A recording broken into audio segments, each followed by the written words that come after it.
সকলেই স্ক্রিনটা দেখতে পাচ্ছেন?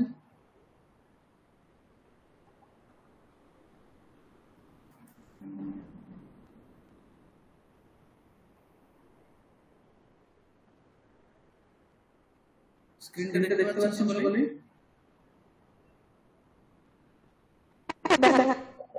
হ্যাঁ স্যার।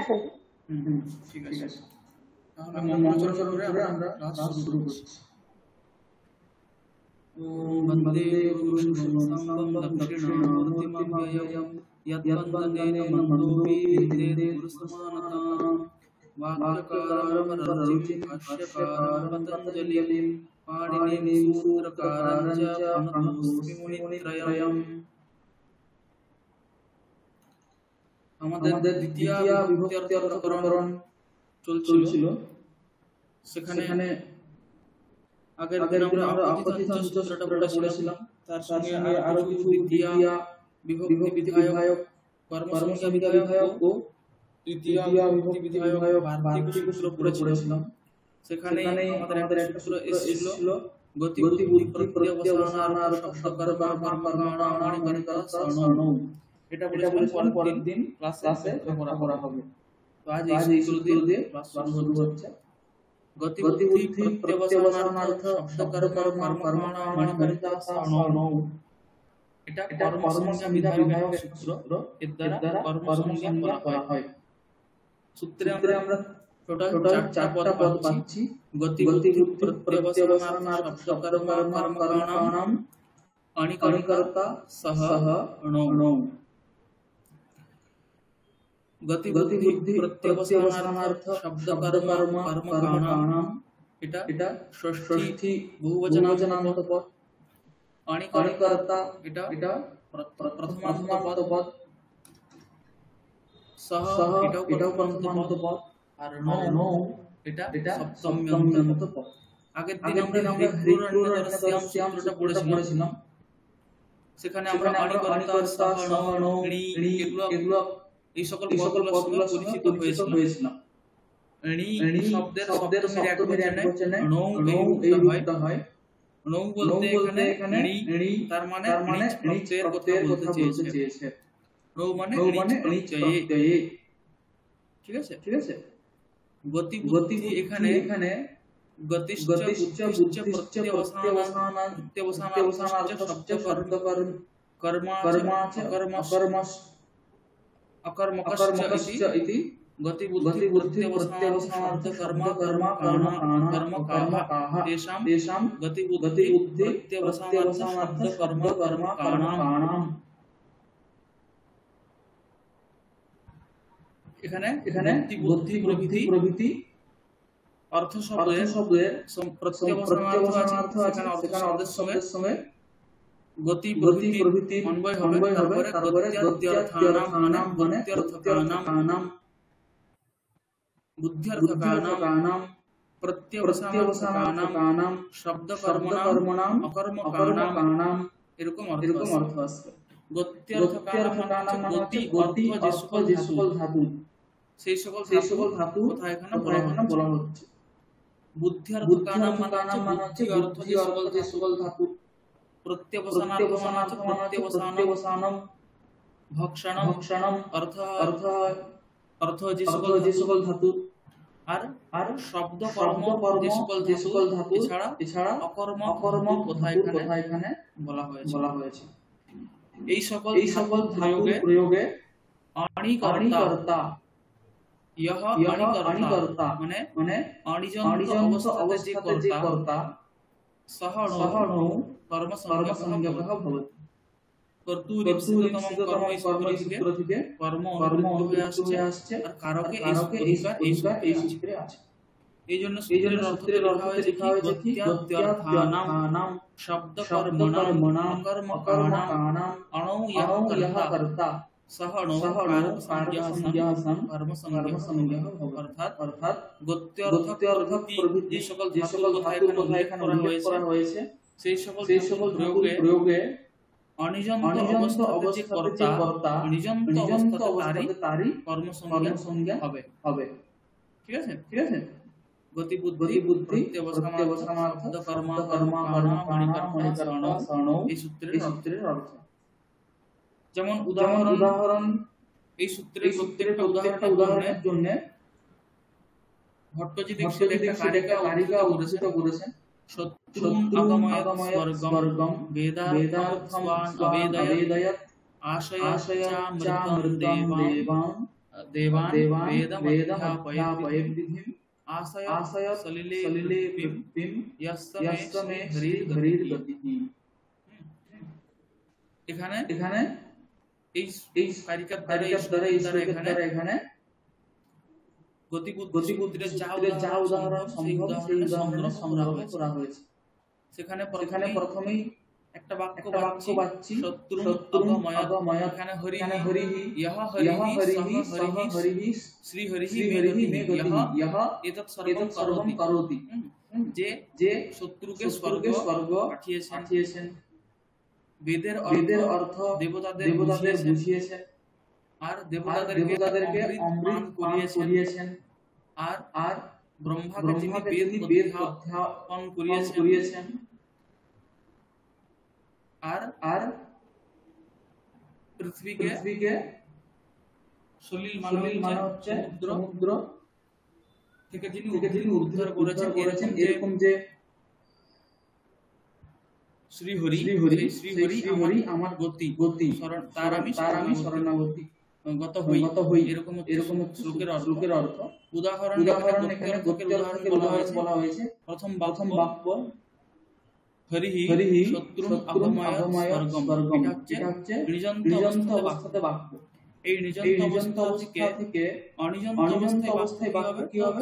সত্রবহ স্বর্গম গচ্ছন্তি। শত্রুরা শব্দের বহুবচন সত্রবহ স্বর্গম গচ্ছন্তি।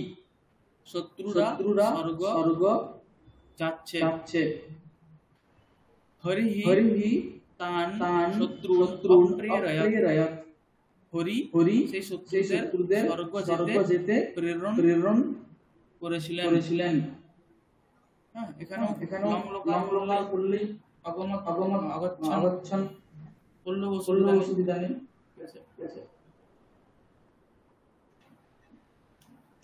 সত্রবহ স্বর্গম গচ্ছন্তি হরিহি তান প্রেরয়ৎ। এখানে প্রেরণার্থে করা হবে। এখন এখানে গম প্রয়োগ আছে। ধাতু। সেই গত্যর্থ প্রয়োগে কর্তা হচ্ছে শত্রু। তাহলে নিযন্ত অবস্থাতে কর্তা হচ্ছে শত্রু। সেই কর্তা নিযন্ত অবস্থাতে কর্মসংজ্ঞা হবে। তাহলে প্রেরণার্থে এখানে গমকে নিজ প্রত্যয় করে আগময়ৎ লং লোকালের পুরুষের আগময়ৎ হচ্ছে। তাহলে এখানে নিযন্ত অবস্থাতে আমরা দেখতে পাচ্ছি শত্রুর কর্মসংজ্ঞা হয়ে দ্বিতীয়া হয়েছে। তখন বাক্য হচ্ছে হরিহি শত্রুন স্বর্গম আগময়ৎ। এই হচ্ছে গত্যর্থের উদাহরণ। বুদ্ধ্যর্থের উদাহরণ কি আছে? তো হরিহি স্বান বেদার্থম অবেদয়ৎ। হরিহি স্বান বেদার্থম অবেদয়ৎ। এটা হচ্ছে নিযন্ত অবস্থাতে বাক্য। অনিযন্ত অবস্থাতে কিরকম আছে? স্বাহা বেদার্থম অবিদুহু। স্বাহা মানে হচ্ছে স্ব দেবতার্থবাচী। দেবতাবাচী। স্বাহা এরকম হচ্ছে প্রথমার বহুবচনে বেদার্থম অবিদুহু তান হরিহি অপ্রেরয়ৎ।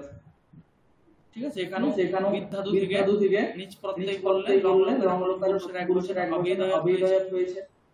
অনিযন্ত অবস্থায় এখানে স্বাহা এটা হচ্ছে কর্তা, তার কর্মসংজ্ঞা হয়েছে নিযন্ত অবস্থাতে। তখন হরিহি স্বান বেদার্থম অবেদয়ৎ।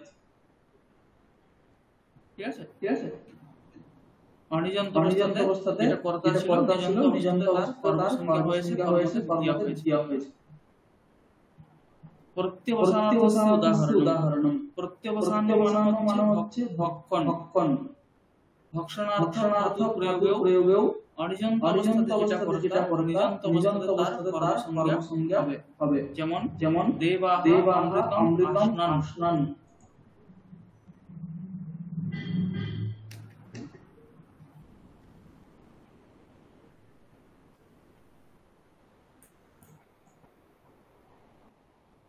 দেবাহ অমৃতম আস্নান। অস্নাতি এরকম রূপ হয় তার লং লকারে আস্নান।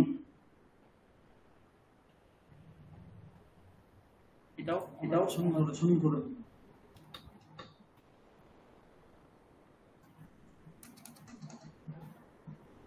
তাহলে অনিজন্ত অবস্থাতে এখানে দেবাহ কর্তা নিজন্ত অবস্থাতে তার কি হয়েছে এখানে কর্মসংজ্ঞা হয়েছে। তো দেবাহ অমৃতম আস্নান তান হরিহি অপ্রেরয়াৎ। এই অর্থে নিজ প্রত্যয় বললে আশয়াৎ লং লকারের পুরুষের একবচনে। আর অনিজন্ত যে কর্তা ছিল তার নিজন্ত অবস্থাতে কর্মসংজ্ঞা হয়েছে দেবান অমৃতম আশয়াৎ। ঠিক আছে।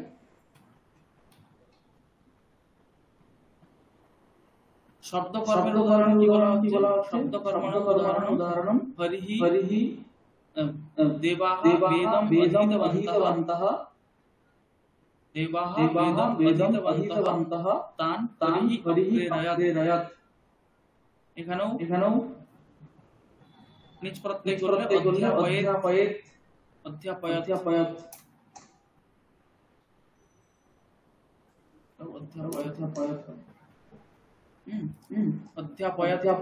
লং লকারের পুরুষের একবচনে। এখানেও দেখতে পাচ্ছি আমরা অনিজন্ত অবস্থাতে যেটা কর্তা ছিল তার নিজন্ত অবস্থাতে কর্মসংজ্ঞা হয়েছে হরিহি দেবান বেদম অধ্যাপয়েৎ। অকর্মকের উদাহরণ হচ্ছে হরিহি সলিলে পৃথ্বী আশয়াৎ। পৃথ্বী সলিলে আস্তে। পৃথ্বী কর্তা সলিলে আস্তে। হরিহি তাম অপ্রেরয়াৎ ইতি হরিহি সলিলে পৃথ্বী আশয়াৎ।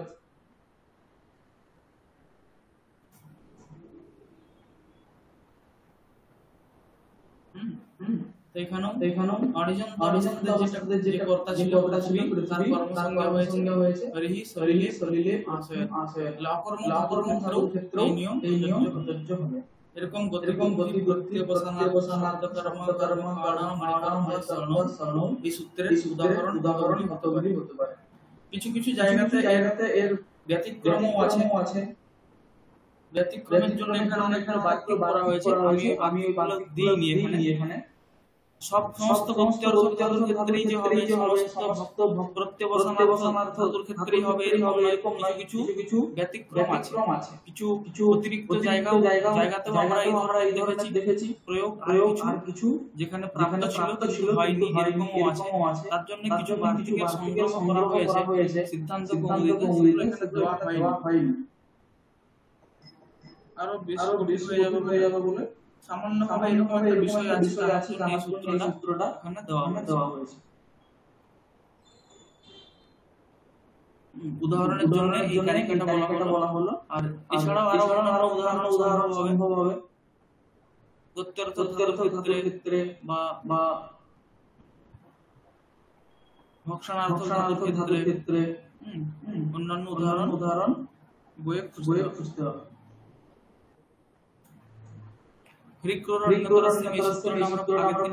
পড়েছি। এরপরে এটাও পড়েছিলাম।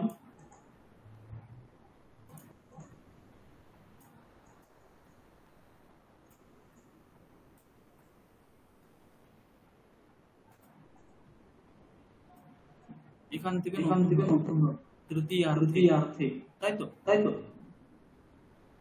না স্যার অনুলক্ষণে এখান থেকে আমাদের রাজ শুরু হবে। তো দ্বিতীয় বিভক্তি বিধান আর কারক সংজ্ঞা মানে কর্ম সংজ্ঞা বিধান প্রায় হয়ে গেছে। এখন হচ্ছে আমাদের কর্মবচনীয় সংজ্ঞা, যেখানে কর্মবচনীয় যোগে দ্বিতীয় বিভক্তি হয় তার এখানে এখান থেকে সেই প্রকরণ শুরু হচ্ছে। আমরা আগেও পঞ্চমীতে কর্মপ্রয়োজনীয় সংজ্ঞা বিষয়ে দেখেছি। এখানেও কিছু কর্মপ্রয়োজনীয় সংজ্ঞক সূত্র আছে যেগুলো আমাদের লাগতে পারে। প্রথম সূত্র হচ্ছে অনুলক্ষণে। অনুলক্ষণে কর্মপ্রয়োজনীয় সংজ্ঞা বিষয়ক সূত্র। এই সূত্রের দুটি পদ আমরা দেখতে পাচ্ছি, অনুহু লক্ষণে। অনুহু এটা হচ্ছে প্রথমান্ত, লক্ষণে এটা সপ্তম্যান্ত। কর্মপ্রয়োজনীয় এই সূত্রের অধিকার এখানে আসবে। লক্ষণ বলতে এখানে লক্ষণে মানে হচ্ছে লক্ষ্য লক্ষণ ভাব সম্বন্ধে। যদি লক্ষ্য ভাবরূপ সম্বন্ধ থাকে তাহলে অনু সেই লক্ষ্য ভাবরূপ সম্বন্ধের দ্যোতক যদি অনু হয় তাহলে সেই তখন অনুর কর্মপ্রয়োজনীয় সংজ্ঞা হবে। অনু হচ্ছে একটা নিপাত। ঠিক আছে, নিপাতের অনেক অর্থ হতে পারে। নিপাতের অর্থ হয় না, তারা কোনো একটা অর্থের দ্যোতক হয়, বোধক হয়। ঠিক আছে, বাচক হয় না। তো যখন এই নিপাতটি লক্ষ্য ভাবরূপ সম্বন্ধের দ্যোতক হবে, বোধক হবে, বোঝাবে, তখন তার কর্মপ্রয়োজনীয় সংজ্ঞা হবে। এই জন্য সূত্রার্থতে বলা হয়েছে লক্ষণ ভাবরূপ সম্বন্ধে দ্যোতি। দ্যোতি মানে হচ্ছে সরাসরি বাচক বোঝাবে না, প্রকরণের দ্বারা তার অর্থের উপস্থাপক মাত্র হবে। লক্ষ্য ভাবরূপ সম্বন্ধে উপস্থাপক বোধক হবে। তখন অনুহু কর্মপ্রয়োজনীয় সংজ্ঞা হবে। উদাহরণ দেখলে বুঝতে পারবো। এখানে লক্ষণ মানে কিন্তু শুধুমাত্র চিহ্ন নয়, হেতুও হতে হবে। শুধুমাত্র চিহ্ন নয়, হেতু হতে হবে। উদাহরণ হচ্ছে এখানে পর্জন্যও জপমনুপ্রাবর্ষৎ। তো এই কর্মপ্রয়োজনীয় সংজ্ঞার ফল কি? সেই কর্মপ্রয়োজনীয় সংজ্ঞার ফল বলা হচ্ছে কর্মপ্রয়োজনীয় দ্বিতীয়া। কর্মপ্রয়োজনীয় যোগে দ্বিতীয়া বিভক্তি হবে। কর্মপ্রয়োজনীয় দ্বিতীয়া বিধায়ক সূত্র। কর্মপ্রয়োজনীয় সপ্তমীর একবচন, দ্বিতীয়া প্রথমার একবচন। কর্মপ্রয়োজনীয় দ্বিতীয়া বিভক্তি ভবতি সূত্রের অর্থের অর্থ। তার উদাহরণ হচ্ছে এখানে পর্জন্যও জপমনু প্রাবর্ষৎ। পর্জন্যঃ জপম অনুপ্রাবর্ষৎ। হ্যাঁ, এখানে পর্জন্যঃ প্রাবর্ষৎ। ঠিক আছে, প্রাবর্ষৎ। সেই পর্জন্যের প্রবর্ষণের প্রতি হেতুভূত জপ। ঠিক আছে, তো বর্ষণ আর জপের মধ্যে লক্ষ্য লক্ষণ ভাবরূপ সম্বন্ধ আছে। সেই লক্ষ্য লক্ষণ ভাবরূপ সম্বন্ধের দ্যোতক হচ্ছে এখানে অনু। তার জন্য এখানে অনুর কর্মপ্রয়োজনীয় সংজ্ঞা হচ্ছে আত্মার যুগে জপম এখানে দ্বিতীয়া বিভক্তি হয়েছে। তখন পর্জন্যঃ জপমনু প্রাবর্ষৎ। পর্জন্যঃ জপম অনু প্রাবর্ষৎ। এরকম বাক্যের প্রয়োগ হচ্ছে। কর্মপ্রয়োজনীয় ক্ষেত্রে আমাদের একটা মনে রাখতে হবে কর্মপ্রয়োজনীয় যেহেতু নিপাত, উপসর্গ একটা নিপাত, উপসর্গ সঙ্গে যুক্ত হয়, ধাতুর সঙ্গে বলতে হয়, আগে ব্যবহৃত হয়।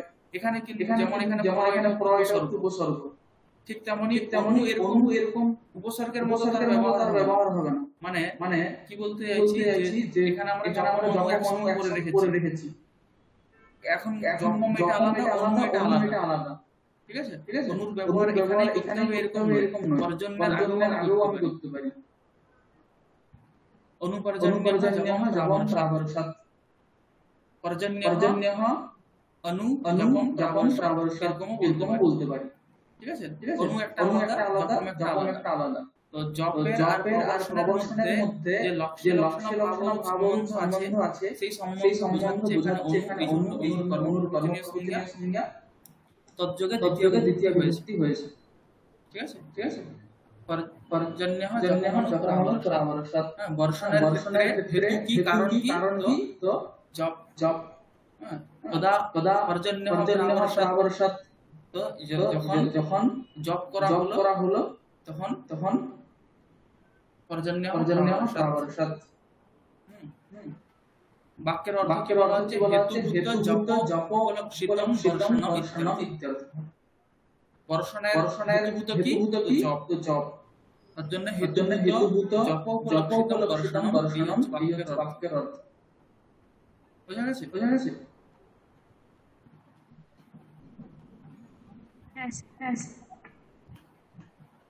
এরকম উদাহরণ নিজেকে তৈরি করতে হবে।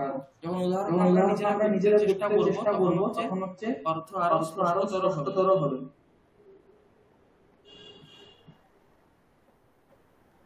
আমাদের প্র্যাকটিক্যাল তো হচ্ছে না একদমই, নিজেকে এগুলো করতে হবে, কারণ করতে গেলে আরো সময় হবে না।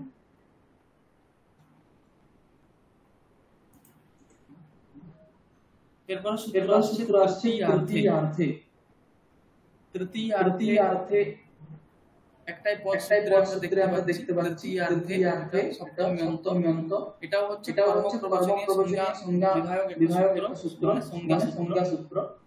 এই সূত্রে অনুলক্ষণে এই প্রথম পদের অনুপত্তি আসবে, কর্মপ্রবাচনীয়াহ এর অধিকার আসছে। তো তৃতীয়ার্থে কর্মপ্রবাচনীয় সংজ্ঞা ভবতি, এরকম সূত্রের অর্থ আসবে। তৃতীয়ার্থ কি? তো তৃতীয়ার্থ বলতে ব্যাখ্যার দ্বারা সাহিত্য সম্বন্ধ, যেমন তৃতীয়া কোন অর্থে বিহিত হয়? করণে হয়, কর্তাতে হয়, এছাড়াও ইয়েনার্থ বিকার ইত্যাদি অনেক সূত্র আছে। সেখানে একটা সূত্র আমরা পড়েছি সহায় প্রধানে সহার্থে তৃতীয়া বিভক্তি হয়। সেই তৃতীয়া বিভক্তির অর্থ এখানে সহযোগে তৃতীয়া হয়েছে তো সাহিত্য। তো তৃতীয়ার্থ বলতে এখানেও সাহিত্য মানে সমীপ্য রূপ সম্বন্ধ বলতে চেয়েছে। তো তৃতীয়ার্থ মানে সাহিত্য রূপ সম্বন্ধে। তো এরকম আগের সূত্রে অর্থ আসবে সাহিত্য রূপ সম্বন্ধে অনুহু কর্মপ্রবাচনীয় সংজ্ঞা ভবতি। হ্যালো অনেকটা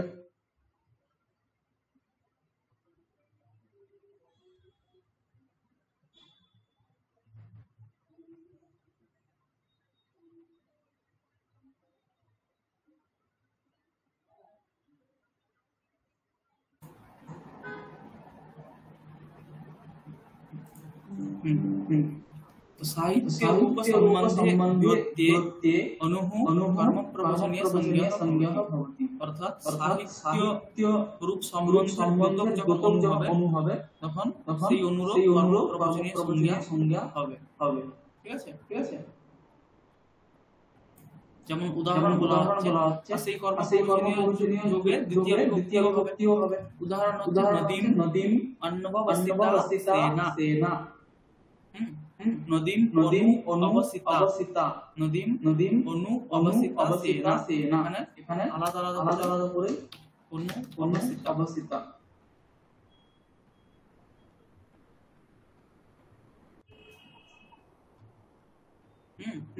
সেনা। তো এখানে হচ্ছে সেনা কোথায় আছে? তো নদীর সমীপে আছে।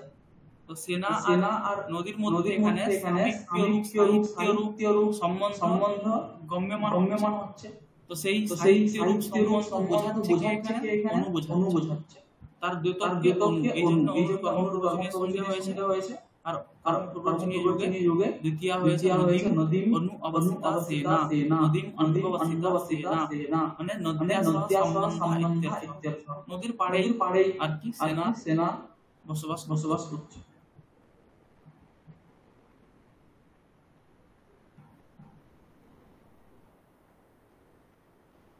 তৃতীয়ার্থে সূত্র হয়ে গেল। এরপরে সূত্র আসছে হীনে। এটাও সপ্তম্যন্ত পদার্থমত একটা সূত্র। অর্থাৎ এই সূত্রে একই পদ আছে সপ্তম্যন্ত। এই সূত্রের দ্বারা কর্মপ্রবাচনীয় সংজ্ঞা করা হচ্ছে। এইজন্য এটা সংজ্ঞা সূত্র। অনুলক্ষণে এই সূত্র থেকে অনুহু এই পদের অনুপত্তি আসবে। কর্মপ্রবাচনীয়াহ এর অধিকার আসছে। দ্যোত্যে অধ্যাহার করা হচ্ছে। হীনে হীনে সূত্রার্থ তখন হবে কি হীনে হীনে দ্যোত্যে অনুহু অনুহু কর্মপ্রবচনীয় সংজ্ঞা ভবতি। অর্থাৎ অর্থাৎ হীন হীন রূপ রূপ অর্থের দ্যোতক যখন হবে অনু তখন সেই অনুরূপ কর্মপ্রবচনীয় সংজ্ঞা হবে। হবে।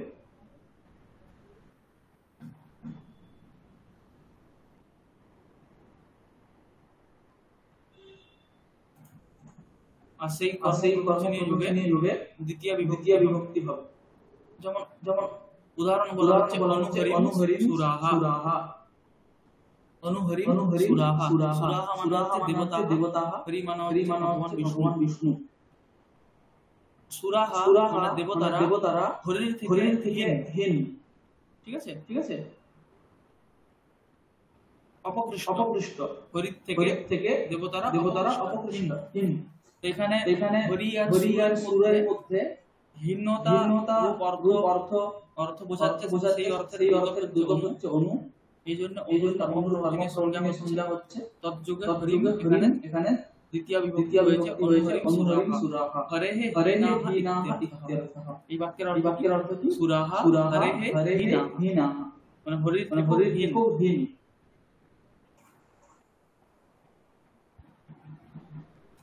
ঠিক আছে। এখানেই আরেকটা সূত্র আছে উপধিকে চ। উপহ অধিকে চ। এটাও কর্মপ্রবচনীয় সূত্র। উপহ প্রথমান্ত অধিকে সপ্তম্যন্ত চ। এটাও চব্বই। হীনে এই সূত্রটা পুরোটাই এখানে অনুবৃত্ত হয়ে আসছে। কর্মপ্রবচনীয়াহা এর অধিকার আসছে। আর দ্যোত্যের অধ্যাহার করা হচ্ছে। তো অধিকে হীনে চ দ্যোত্যে উপহ কর্মপ্রবচনীয় সংজ্ঞা হবে। মানে অধিক অর্থের যখন দ্যোতক হবে অথবা আগে যেরকম বলা হলো হীন অর্থের দ্যোতক হবে এই অব্যয় উপ এই নিপাত, তখন উপ এই নিপাতের কর্মপ্রবচনীয় সংজ্ঞা হবে। ঠিক আছে। যেমন উদাহরণ এখানে দেওয়া হয়েছে উপহরিম সুরাহা। উপহরিম সুরাহা মানে এখানেও হরেহে সুরাহা হরেহে হীনাহা। অনুহরিম সুরাহা এই বাক্যে সুরাহা এই বাক্যেও তাই। এখানেও হচ্ছে হীন রূপ অর্থের দ্যোতক উপ, তার জন্য উপয়ের কর্মপ্রবচনীয় করা হয়েছে উপধিকে এই সূত্রের দ্বারা। আর তৎযোগে কর্মপ্রবচনীয় দ্বারা দ্বিতীয় বিভক্তি করা হয়েছে। হরিম এখানে দ্বিতীয় হয়েছে। বাক্যের অর্থ এক। উপহরিম সুরাহা অনুহরিম সুরাহা বাক্যের অর্থ সমান। আর কি বলা হয়েছে? অধিকে অধিক অর্থেরও যখন দ্যোতক হবে উপ, তখনও তার কর্মপ্রবচনীয় সংজ্ঞা হবে। যেমন উপপরার্থে হরের গুণাহা। উপপরার্থে হরেহে গুণাহা। হরির গুণ কত? 100টা 200টা 1000। তখন বলা হচ্ছে উপপরার্থে হরেহে গুণাহা। মানে পরার্থ হচ্ছে শেষ সংখ্যা। ঠিক আছে। 10 শত এরকম করে যদি আমরা গুনতে যাই তাহলে হচ্ছে পরার্থ শেষ সংখ্যা, তারপরে সংখ্যা নেই তারপরে যার হবে পরার্থ, এক পরার্থ, দুই পরার্থ, তিন পরার্থ এরকম হবে। তো পরার্থের থেকেও অধিক হচ্ছে হরির গুণ। তো এখানেও অধিক অর্থের দ্যোতক হচ্ছে উপ। এই জন্য সেই উপের এই নিপাতের কর্মপ্রবচনীয় সংজ্ঞা হয়েছে উপধিকে সূত্রের দ্বারা। আর তৎযোগে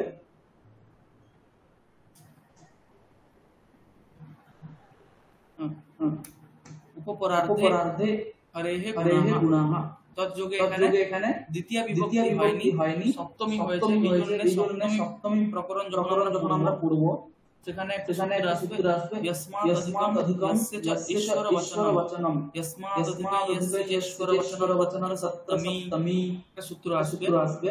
সেই সূত্রের দ্বারা এখানে সপ্তমী বিভক্তির বিধান করা হচ্ছে। তার উদাহরণ সিদ্ধান্ত কৌমুদীতেও দেওয়া হয়নি, বলা হয়েছে অধিকে সপ্তমী বক্ষ্যাতে, অর্থাৎ অধিকে অর্থে দ্যোতক যখন উপ হবে সেখানে যে সপ্তমী বিভক্তির বিধান হবে সেটা পরে বলা হবে। কর্মপ্রবচনীয় সংজ্ঞাতে ক্ষেত্রেই বলা হয়েছে দ্বিতীয় বিভক্তি বিধানের দ্বিতীয় বিভক্তি অর্থ প্রকরণে বলা হয়েছে, কিন্তু উদাহরণ দেওয়া হয়নি। উদাহরণ কি বলেছে যে অধিকে সপ্তমী বক্ষ্যাতে, অধিক অর্থে যে উপ সেখানে সপ্তমী প্রাপ্ত হবে, এটা পরে বলা হবে। সপ্তমী বিভক্তি অর্থ প্রকরণে বলা হবে। এখানে বলা হলো উপপরার্ধে রেহি গুণাহ, সপ্তমী আছে, ষষ্ঠী নয়। পরার্ধ উপপরার্ধে রেহি গুণাহ, পরার্ধের থেকে অধিক হরির গুণ। এখানে অধিক রূপ অর্থের দ্যোতক হচ্ছে উপ, তদ্যোগে এখানে সপ্তমী হয়েছে। যস্মাৎ অধিকম যস্য চেষ্বর বচনম সপ্তমী।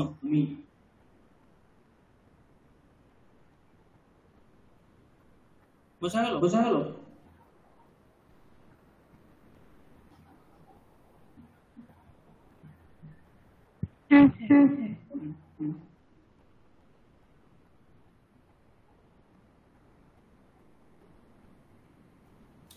অপর একটি কর্মপ্রবচনীয় সংজ্ঞা বিধান আসছে অতিক্রমণে চ, অতিহি অতিক্রমণে চ, অতিহি প্রথমান্ত অতিক্রমণে সপ্তম্যন্ত চ, এটা হচ্ছে অব্যয়।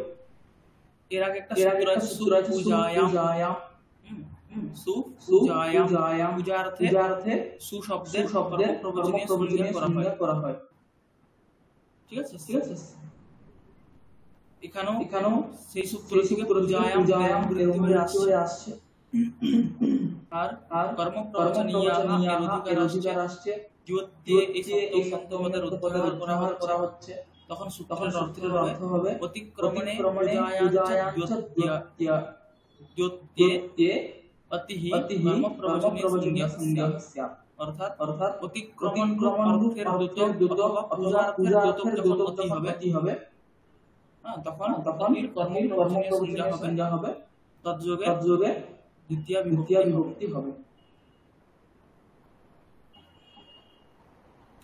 যেমন উদাহরণ বলা হচ্ছে, সূত্রের অর্থ বোঝা গেছে? পূজা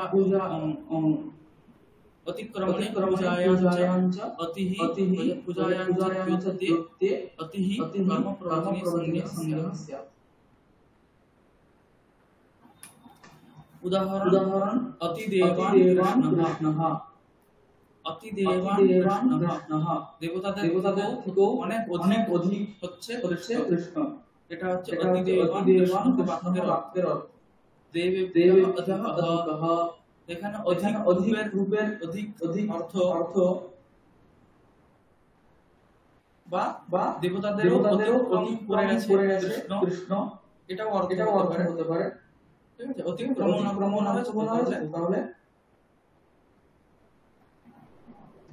এখানে হচ্ছে অধিক নয়, এখানে দেবান অতি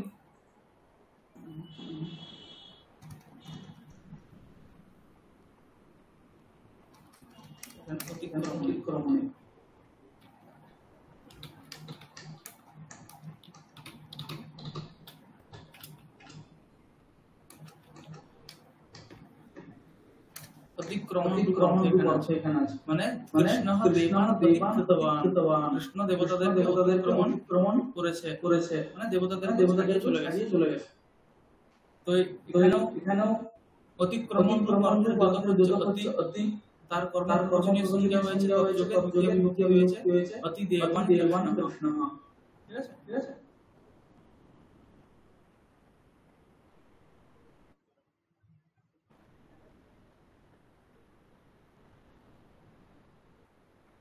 পূজার্থ অতি শব্দের নিপাতের কর্মপ্রবচনীয় সংজ্ঞা হবে। তার উদাহরণ হচ্ছে অতিদেবান মহেশঃ। এখানে দেবানাম বাক্যের অর্থ কি? দেবতাদেরও পূজ্য, মহেশ দেবতাদেরও পূজ্য। তো এখানে পূজার্থের দ্যোতক হচ্ছে অতি, তার কর্মপ্রবচনীয় সংজ্ঞা হয়েছে অতি দেবান মহেশঃ।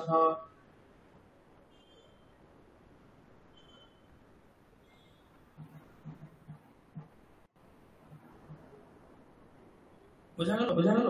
অতিরতি অতিরতি প্রমাণে চ পূজায় প্রমাণে পূজায়াঞ্চ জ্যোতি কর্ম প্রবৃত্তির সংজ্ঞা অতিদেবান মহেশः। দ্বিতীয় বিভক্তির প্রকরণে অন্তিম সূত্র আসছে কালাৎ অত্যন্ত সংযোগে।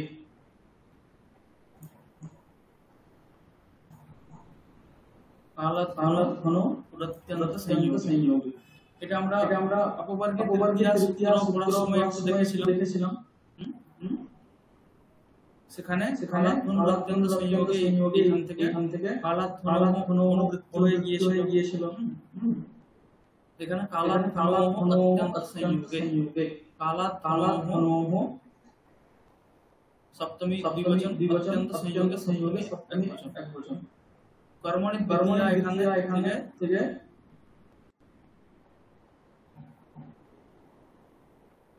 দ্বিতীয় অনুবৃত্তি হয়ে আসছে। অত্যন্ত সংযোগে মানে নিরন্তর সন্নিকর্ষে। ঠিক আছে, তাহলে নিরন্তর সন্নিকর্ষ গম্যমান হতে হবে কাদের সঙ্গে? তো গুণক্রিয়া দ্রব্যৈহি। একটা অধ্যায় করা হচ্ছে পদ কি গুণক্রিয়া দ্রব্যৈহি, অর্থাৎ গুণক্রিয়া দ্রব্যের সঙ্গে নিরন্তর সন্নিকর্ষ গম্যমান হলে কি হবে? কালবাচকাৎ অর্ধবাচকাৎ প্রাতিপদিকাৎ দ্বিতীয় বিভক্তি হবে। ষষ্ঠী কালাৎ মানে কাল শব্দস্য অধ্বনাভাশ্চ গুণক্রিয়া দ্রব্যैहि সহ নিরন্তর সন্নিকর্ষে গম্যমানে কালবাচকাৎ অর্ধবাচকাৎ প্রাতিপদিকাৎ দ্বিতীয় বিভক্তি ভবতি।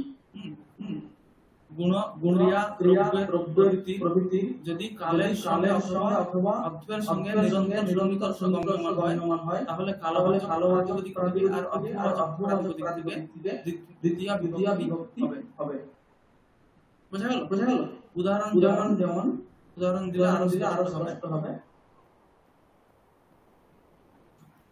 মাসম কল্যাণী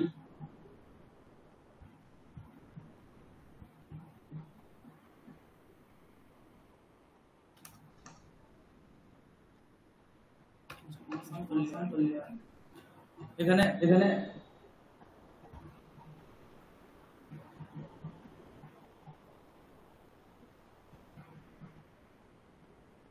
কল্যাণ গুণের কথা বলা হয়েছে। তার সঙ্গে মাসের অত্যন্ত সংযোগ নিরন্তর সন্নিকর্ষ গম্যমান হচ্ছে। মাসম কল্যাণী মাসম সুখম মাসম সুখম ইত্যাদি। মাসম কল্যাণী মাসম সুখম। ঠিক আছে, সুখ হচ্ছে এখানে গুণ, তার সঙ্গে মাসের অত্যন্ত সংযোগ বলতে মাসের 10 দিন ঠিকঠাক ছিল, তারপরে 10 দিন 10 পর্যন্ত দুঃখ, তারপরে 10 দিন আবার সুখ, এরকম নয়। প্রথম থেকে শুরু করে একদম শেষ পর্যন্ত তার সুখ ছিল। সুখের সঙ্গে এখানে গুণের সঙ্গে তালে নিরন্তর সন্নিকর্ষ ছিল। ঠিক আছে, সেই জন্য মাসবাচক কালবাচক প্রাতিপদিক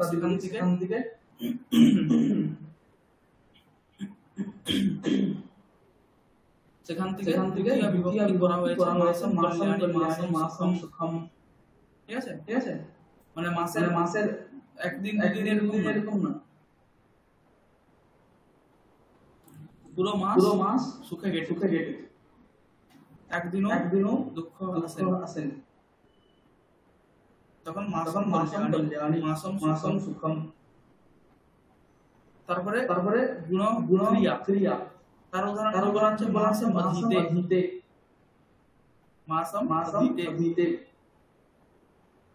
এখানে অধ্যায়ের সঙ্গে কালে নিরন্তর সন্নিকর্ষ গম্যমান। মাসের প্রত্যেক দিন যথাসময়ে অধ্যয়ন করেছে, একদিনও মাঝে ছুটি দেয়নি, একদিনও অধ্যয়ন ত্যাগ করেনি। তাহলে মাসম অধীতে একদিনও অধ্যয়ন করেনি বলতে তাহলে বলবে যে যে আমাদের যে পরম্পরা অনুযায়ী নবমীতে আর প্রতিপদে বা অমাবস্যাতে সাথে শাস্ত্র শাস্ত্র অধ্যয়ন অধ্যয়ন নিষিদ্ধ। ঠিক আছে, তাহলে তাহলে মাসে তো ছেদ মাসে হয়ে গেল, নিরন্তর শনিগ্রহ হচ্ছে না, তাহলে কি করে মাস মধ্যে এরকম প্রয়োগ বলছে? কারণ মাস মধ্যে কোনোদিনই সম্ভব নয় তাহলে। তো এই জন্য যেমন উপদিষ্ট আছে, ঠিক আছে, ধর্মশাস্ত্র যেরকম ভাবে যুক্ত আছে সেরকম ভাবে মাসের অন্য দিন ত্যাগ করে এরকম অর্থ বুঝতে হবে। এই জন্য মাস মধ্যে, তাহলে বলবে এই উদাহরণ সম্ভবই নয়, তাই না? আমাদের যেমন এখন বর্তমানে আমাদের অনুযায়ী মাসে 7 দিন ছুটি, নবমী আরেক হচ্ছে প্রতিপদ, অমাবস্যা পূর্ণিমা, 4 দিন ছুটি মাসে। আর বিদেশিদের রবিবারে আমরা এখন সেটাই মেনে চলি। তো এখন দেখতে গেলে মাসে রবিবার ছেড়ে বললো রবিবারে না বললেও অসুবিধা নেই। মাস মধ্যে এটা হচ্ছে অধ্যয়ন ক্রিয়ার সঙ্গে মাসের সন্নিকর্ষ সংযোগ। তারপরে দ্রব্যের মাসম গুড়ধানা,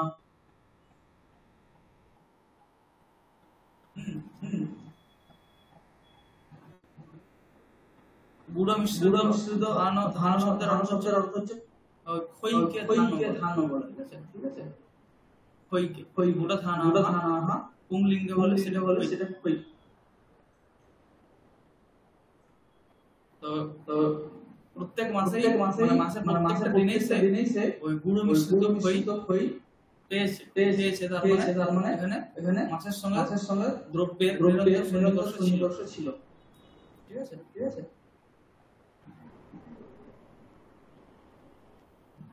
এই জন্য অত্যন্ত সন্নিকর্ষ মাছের ভালোবাচক প্রাতিপদিক মাসকাল দেওয়া হয়েছে।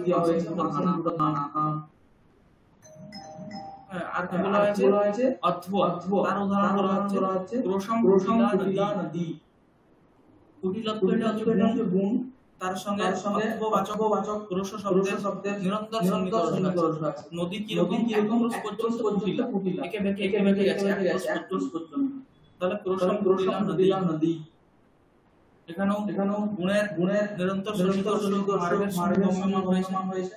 তার জন্য কি হচ্ছে মার্গবাচক প্রাতিপদিক দেওয়া হয়েছে।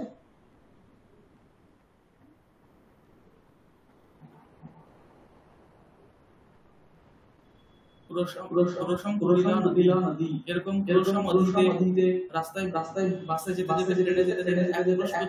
অন্য কোনো কাজ করেনি, অধ্যয়নই করেছে। এখন ট্রেনে বাসে বললে অনেক কম সময় মনে হবে, কিন্তু আগে ঘোড়ার গাড়ি অনেক সুবিধা হয়, গরুর গাড়ি ইত্যাদিতে এক ক্রোশ যাওয়া মানে অনেক সময়। এক ক্রোশে পড়েছিলাম আমরা অপবর্গের তৃতীয়া অন্না ক্রোশেন একটা অনুবাদ এক ক্রোশের মধ্যে পড়ে নিয়েছি, মানে কতটা টাইম লাগবে।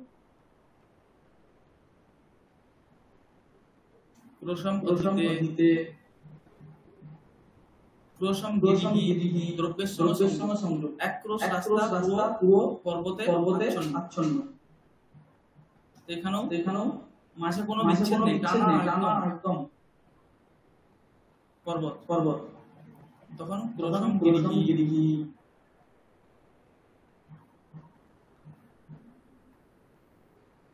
এই হচ্ছে অত্যন্ত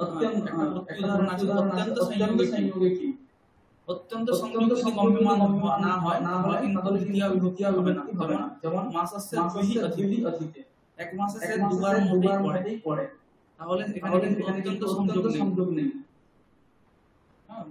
মাসের প্রত্যেক দিন যথা সময় পড়ে না, তখন মাস আসছে অতিথি, মানে দুবার পড়ে মাসে, ঠিক আছে। এই হচ্ছে সংযোগে এই সূত্র। তার উদাহরণ বলা হলো। এই সকল উদাহরণ মনে রাখে প্রয়োগ করতে ঠিকঠাক হবে। এই হচ্ছে সম্পূর্ণ দ্বিতীয় বিভক্তি প্রকরণ। কিছু কিছু অনেক কম সূত্রই ছাড়া হয়েছে।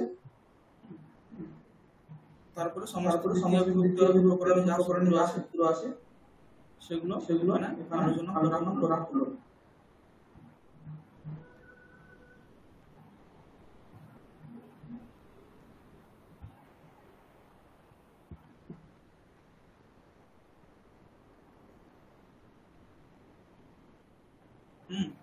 বোঝা গেছে?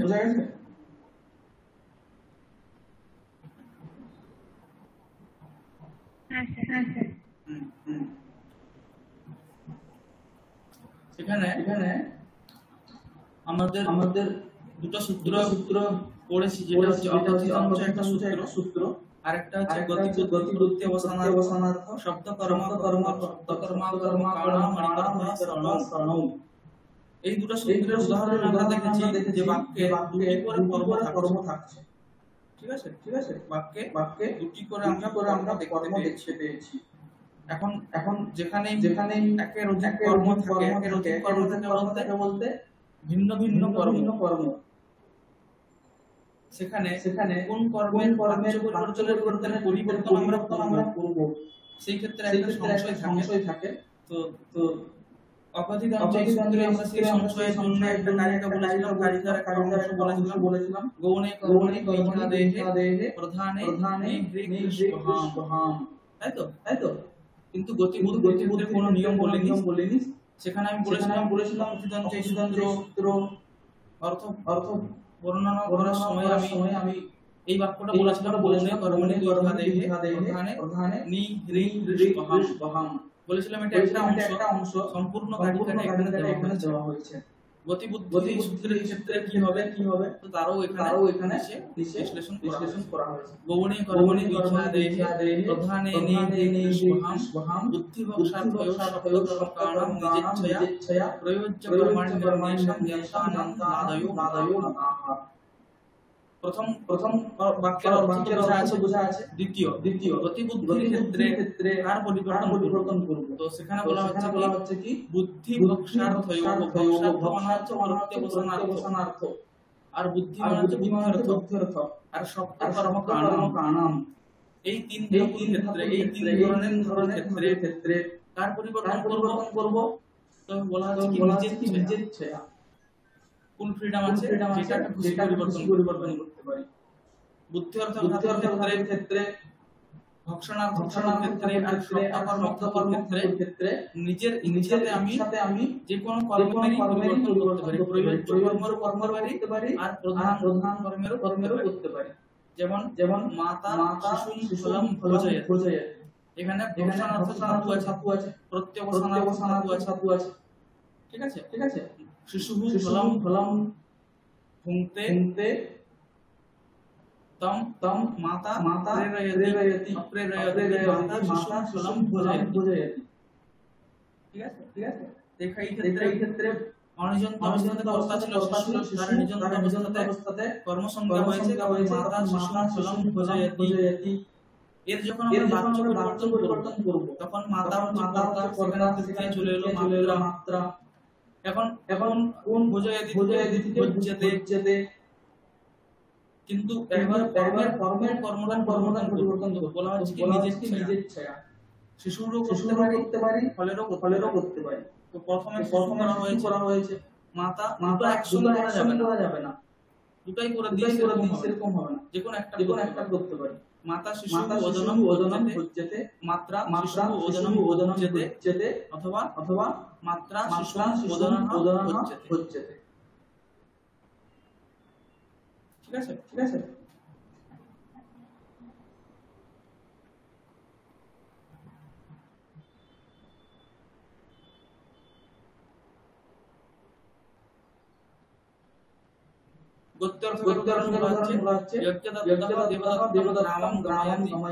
তার পরিবর্তন করলে অথবা দুই রকমই হতে পারে। আর ঠিক আছে, এই হচ্ছে শব্দ কর্ম নিজের ইচ্ছা। আর অন্যেষাম अन्येषां প্রয়োজ্য কর্মাণি নির্ণয়েষাম নিয়ন্তানাম আদয়ো মতাহ। এই সকল থাকলো এই তিন অর্থ ভিন্ন। আর কি কি বাকি রইল? বুদ্ধি অর্থক, ঠিক আছে, আর অকর্ম। বুদ্ধি অর্থকার অকর্মক। তার ক্ষেত্রে কি হবে? সেখানে প্রয়োজ্য কর্ম যেটা প্রয়োজ্য কর্ম মানে যেটা অনিজন্ত অবস্থাতে কর্তা ছিল, নিজন্ত অবস্থাতে কর্ম হচ্ছে সেই কর্মকে কি কর্ম বলবো? প্রয়োজ্য কর্ম বলবো। সেই প্রয়োজ্য কর্মেরই পরিবর্তন হবে। যেমন দেবদত্তঃ মাসম আস্তে দেবদত্তঃ যজ্ঞদত্তঃ দেবদত্তম মাসয়তি। তার পরিবর্তন করলে কি হবে? যজ্ঞদত্তেন দেবদত্তঃ মাসম আসতে। এখানে নিয়ম প্রয়োজ্য কর্মকে দেবদত্ত তারই পরিবর্তন করতে হবে। যজ্ঞদত্তেন দেবদত্তঃ মাসম আসতে।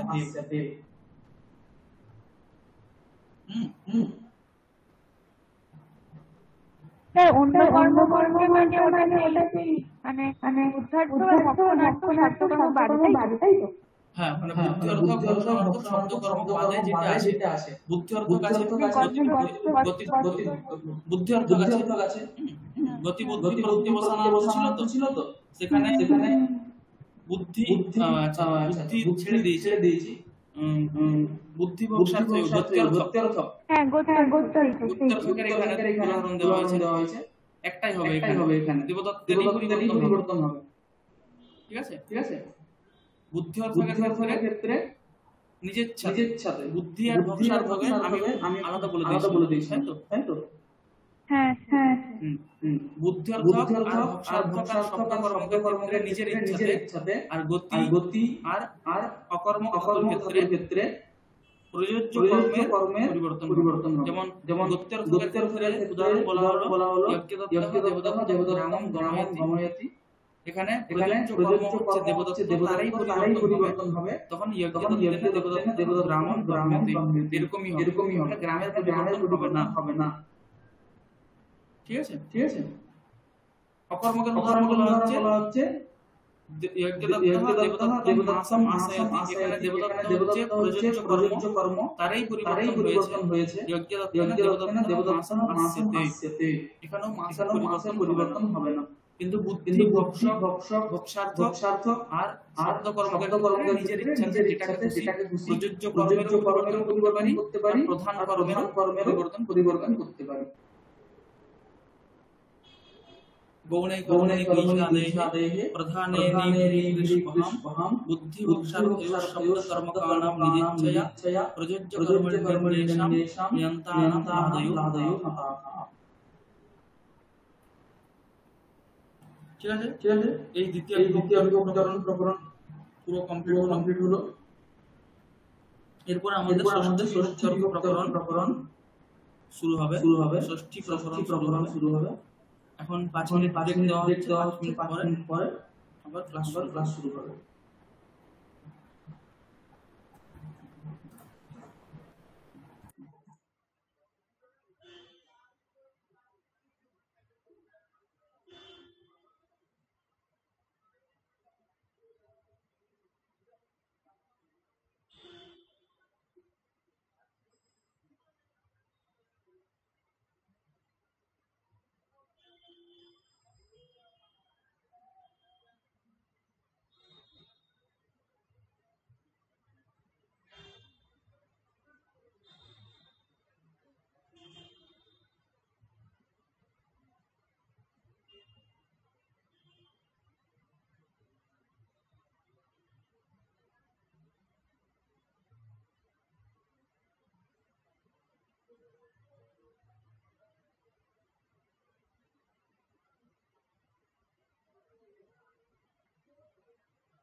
সকলে চলে এসেছেন তো? হ্যাঁ স্যার।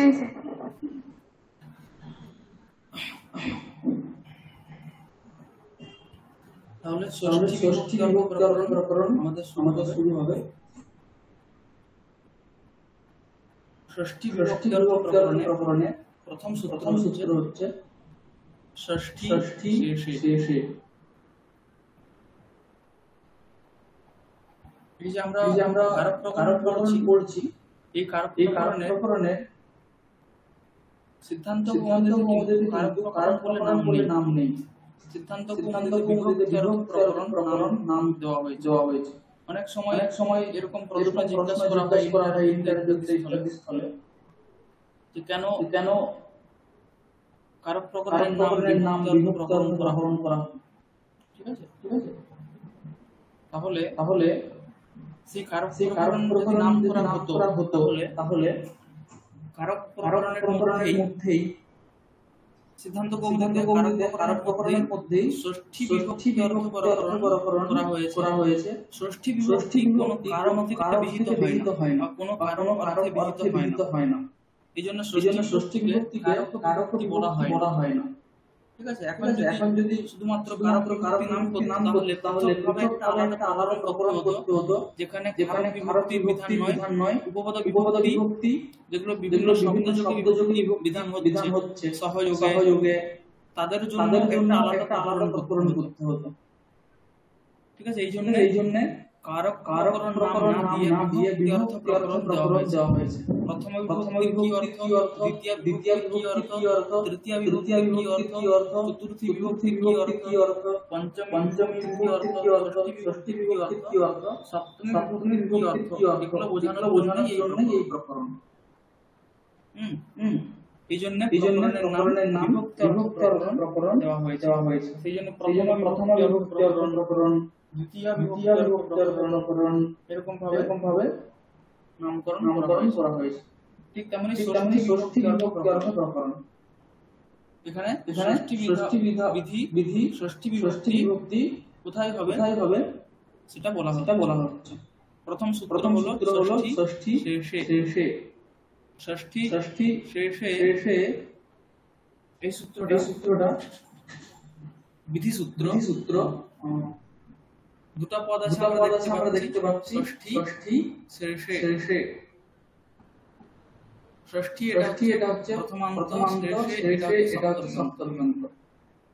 শেষে ষষ্ঠী বিভক্তি এটা সামান্য এবং শেষ শব্দের অর্থ। তো ব্যাকরণ শাস্ত্রে শেষ শব্দের অর্থ বলা হয় অন্য শেষ। এর আগে যা বলা হয়ে গেছে তার থেকে ভিন্ন যেটা সেটা হচ্ছে শেষ। তো এর আগে কি বলা হয়েছে? এর আগে প্রথম বিভক্তি বলা হয়েছে। প্রথম বিভক্তি অর্থ কি? প্রাতিপদিক অর্থ। দ্বিতীয় কারক, তৃতীয়া কর্মকারক, সম্প্রদান, উপাদান, অধিকরণ ইত্যাদি বলা হয়ে গেছে। তাহলে কারক ভিন্ন, প্রাতিপদিক বলা হয়ে গেছে আর কারক বলা হয়ে গেছে। ঠিক আছে। তো কারক আর প্রাতিপদিক অর্থ বলা হয়ে গেছে। তার থেকে যেটা ভিন্ন, কারক আর প্রাতিপদিক অর্থ যেটা ভিন্ন সেটা বলা হয়নি। এই জন্য সেটাই হচ্ছে এখানে শেষ পদের অর্থ। কি বলা হয়ে গেছে সেটা তো কৌমুদীতে দেখলে হবে না। ঠিক আছে। অষ্টাধ্যায়ী ক্রমে দেখতে হবে। ষষ্ঠী শেষে আগে পঞ্চমী মানে অপাদান কারক সংজ্ঞা, তারপরে সম্প্রদান, অধিকরণ, কর্তা, কর্ম ইত্যাদি করণ এগুলো এই সমস্ত কারক সংজ্ঞা করা হয়েছে। আর প্রাতিপদিক এই সূত্রটাও ষষ্ঠী শেষে আগেই আছে। এই জন্য সম্বন্ধ কারক আর প্রাতিপদিক অর্থ বলা হয়েছে। তৎব্যতিরিক্ত যেটা স্বাভাবিক সম্বন্ধ, সেই সম্বন্ধের কথা বলা হয়নি বা সেই সম্বন্ধ বিশেষে ষষ্ঠী কোনো বিভক্তি বিধান করা হয়নি। এই জন্য অন্য শব্দের অন্য মানে শেষ তার অর্থ সম্বন্ধ। ঠিক আছে। তাহলে যেটা যেটা শেষ শব্দের অর্থ কি হলো সম্বন্ধ সম্বন্ধে ষষ্ঠী বিভক্তি ভবতি শেষ মানে বলা হলো সম্বন্ধ ষষ্ঠী মানে সম্বন্ধে ষষ্ঠী বিভক্তি হয় সেই সম্বন্ধের লক্ষণ এখানে একটা লেখা হয়েছে সম্বন্ধ কাকে বলবো তো সম্বন্ধ এখানে দৃষ্টান্তে সম্বন্ধের লক্ষণ এটা সম্বন্ধ কাকে বলবো তো দৃষ্টান্তে সতি সম্বন্ধভ্যাম ভিন্নত্বে সতি বিশিষ্ট নিয়ামকত্বম সেটাই হচ্ছে সম্বন্ধ অর্থাৎ যেটা একের অধিক স্থলে থাকবে অন্তত দুই জায়গাতে থাকবে আর যেখানে আছে তার থেকে ভিন্ন হবে আর কি হবে বিশিষ্ট বুদ্ধির নিয়ামক হবে বোধক হবে যেমন দণ্ডী পুরুষ যদি বলা হয় তাহলে পুরুষ কিরকম দণ্ড বিশিষ্ট ঠিক আছে দণ্ডী বললে কি হবে দণ্ড বিশিষ্ট পুরুষ তাই তো তাহলে দণ্ডী পুরুষের বাক্য থেকে আমাদের একটা বিশিষ্ট জ্ঞান বুদ্ধি মানে জ্ঞান বিশিষ্ট বুদ্ধি হচ্ছে কিনা তো এটাকে বলা হয় বিশিষ্ট বুদ্ধি হ্যাঁ তো সম্বন্ধ সেই বিশিষ্ট নিয়ামক হয় ঠিক আছে এখন দণ্ড আছে দণ্ড যদি মাটিতে পড়ে থাকে তাহলে কি আমরা বলবো দণ্ডপুরুষঃ না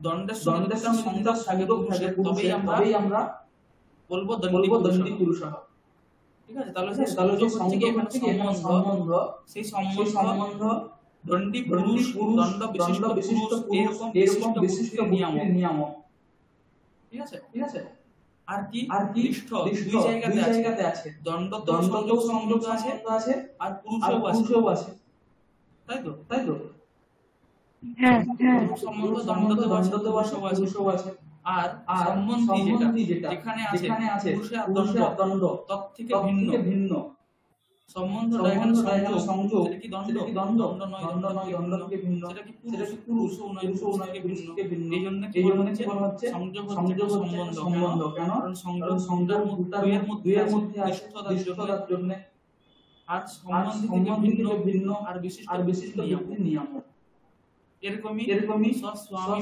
ভাবাদি সম্বন্ধে অনেক অসংখ্য সম্বন্ধ আছে ঠিক আছে সেই সম্বন্ধে হচ্ছে শেষ শব্দের অর্থ সেরকম সম্বন্ধ বোঝাতে ষষ্ঠী বিভক্তি হবে এখন সম্বন্ধ যেখানে হয় সেখানে একটা প্রতিযোগী হয় আর একটা অনুযোগী হয় ঠিক আছে মানে একটা বিশেষ হয় একটা বিশেষণ হয় যেখানে সম্বন্ধ হয় সেখানে একটা বিশেষণ হয় সম্বন্ধ বোঝালে বিশেষ্য থেকে ষষ্ঠী বিভক্তি হবে অথবা বিশেষণ থেকে হবে তাহলে প্রতিযোগী বিশেষণ থেকে হবে এরকম আমাদের বুঝতে হবে ঠিক আছে তো এই জন্য সূত্রার্থে লেখা হয়েছে জন্য জনক আদি ভাব সম্বন্ধে জন্য জনক সম্বন্ধ লক্ষ্য লক্ষণ সম্বন্ধ স্বস্বামী ভাব সম্বন্ধ কার্যকারণ ভাব সম্বন্ধ বাচ্চবাচক ভাব সম্বন্ধ ইত্যাদি অনেক সম্বন্ধ আছে আধার ভাব সম্বন্ধ সেই রকম সম্বন্ধে ষষ্ঠী বিভক্তি হবে সম্বন্ধ যেটা বিশেষণ সম্বন্ধে যেটা বিশেষণ ঠিক আছে সেখান থেকে হবে যেমন উদাহরণ বলা হচ্ছে সূত্রের অর্থ বোঝা গেছে কিনা সম্বন্ধ যেটা বিশেষণ ঠিক আছে ওই বিশেষণটা একবার বলুন হ্যাঁ ওটা আমি বলছি উদাহরণে এলে আরো স্পষ্ট হবে ঠিক আছে সম্বন্ধের যেটা বিশেষণ সেখান থেকে ষষ্ঠী হবে যেমন উদাহরণ আমি বলছি উদাহরণে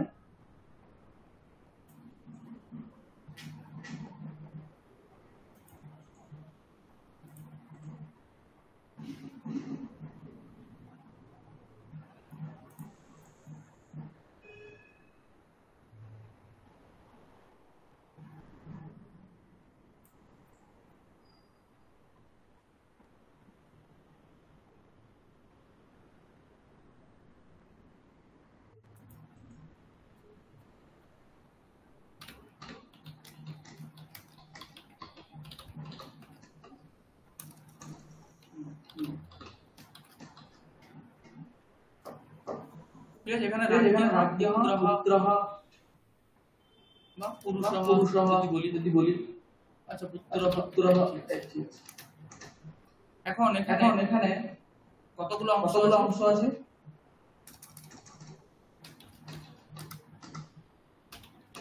রাজন পুত্রঃ কতগুলো অংশ আছে? এখানে সুপ্রত্যয়, এটা হচ্ছে সুপ্রত্যয়। রাজন আর পুত্র এদের মধ্যে এখানে একটা সম্বন্ধ আছে, ঠিক আছে? সেই সম্বন্ধটা কি? তো জন্য ভাব সম্বন্ধ।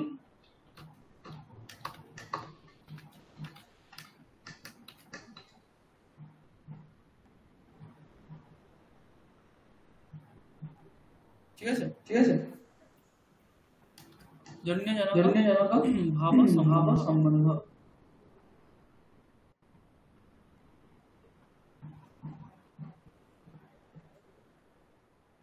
এখানে বলা আছে এখানে দশরথস্য রামঃ, ঠিক আছে এখানেও দশরথস্য রামঃ এই জায়গাতে দশরথ রামসু দশরথ আর রামের সঙ্গে এখানে জন্য ভাব সম্বন্ধ আছে। তাহলে এখানে ভাব সম্বন্ধে এই বাক্যের অর্থ কি? দশরথস্য রামঃ এই বাক্যের অর্থ হচ্ছে জন্য ভাব সম্বন্ধেন দশরথ বিশিষ্টঃ রামঃ। ঠিক আছে দশরথ বিশিষ্টঃ রামঃ। হ্যাঁ এখানে এই বাক্যের অর্থ হচ্ছে জন্য ভাব সম্বন্ধেন দশরথ বিশিষ্টঃ রামঃ। দশরথস্য রামঃ এই বাক্যের অর্থ। তো এখানে এই আমাদের দেখলেই অর্থ বোঝা যাবে। এখানে বিশেষ্য কি আর বিশেষণ কি?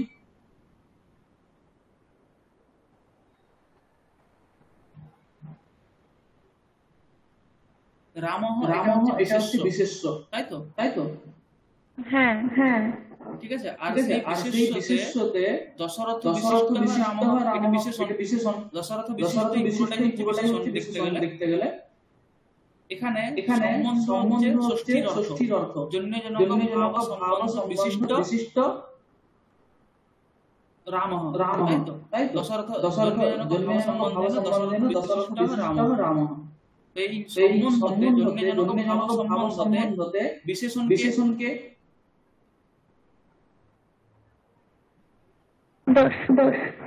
দশরথ, ঠিক আছে জন্য ভাব সম্বন্ধে বিশেষণ হচ্ছে দশরথ। তদ বিশিষ্ট রাম হচ্ছে পুরো বাক্যে বিশেষ প্রধান। ঠিক আছে তাহলে এখানে আমাদের সম্বন্ধে যেটা বিশেষণ সে হচ্ছে দশরথ। সেখানে ষষ্ঠী বিভক্তি হচ্ছে। মানে এখানে একটু সার্থকবোধক ব্যাপার আসছে। বাক্যের কি অর্থ সেটা আমাদের আগে বুঝতে হবে। যেমন রামকৃষ্ণ ভক্ত হয় এখানেও ভক্ত এটা হচ্ছে বিশেষ প্রধান বাক্যে। রামকৃষ্ণ এখানে ষষ্ঠী বিভক্তি বলা হয়েছে। তার আগে আমাদের দেখতে হবে এখানে যে সম্বন্ধ বলা হচ্ছে সেব্য সেবক ভাবরূপ সম্বন্ধ। সেই সম্বন্ধতে বিশেষণ হচ্ছে রামকৃষ্ণ। সেব্য সেবক ভাবরূপ সম্বন্ধ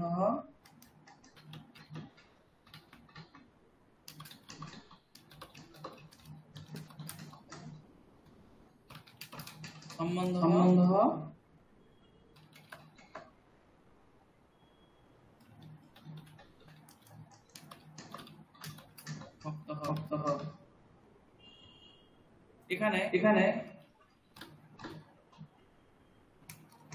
এই যে সম্বন্ধতে রামকৃষ্ণ হচ্ছে বিশেষণ আর সম্বন্ধ হচ্ছে আবার ভক্তের বিশেষণ। ঠিক আছে সম্বন্ধ হচ্ছে আবার ভক্তের বিশেষণ। তো এই জন্য সম্বন্ধে যেটা প্রতিযোগী বিশেষণ সেখান থেকে বিভক্তি হয়। এই জন্য সেব্য সেবক ভাব সম্বন্ধ সেব্য সেবক ভাব ইহ সম্বন্ধ তদ্বান ভক্তঃ। এই সম্বন্ধ কোথায় আছে? ভক্ততে আছে। সম্বন্ধ দুই জায়গাতেই আছে কিন্তু সম্বন্ধে বিশেষণ হচ্ছে রামকৃষ্ণ। তজ্জন্য সেখানে ষষ্ঠী হয়েছে রামকৃষ্ণস্য ভক্তঃ পিতুঃ পুত্রঃ। ঠিক আছে, ঠিক আছে, এরকম ভাবে আমাদের বুঝতে হবে। গুরোহ কুলম ইত্যাদি স্থলে। এখানে সম্বন্ধ কি? উৎপাদ্য উৎপাদক ভাব সম্বন্ধ।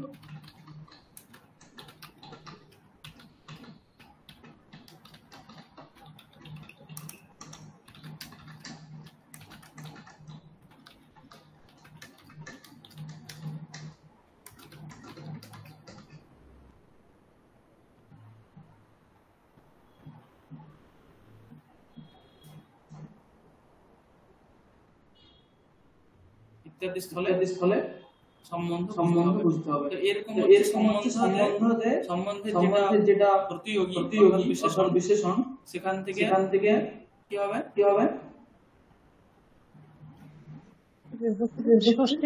বিভক্তি হবে।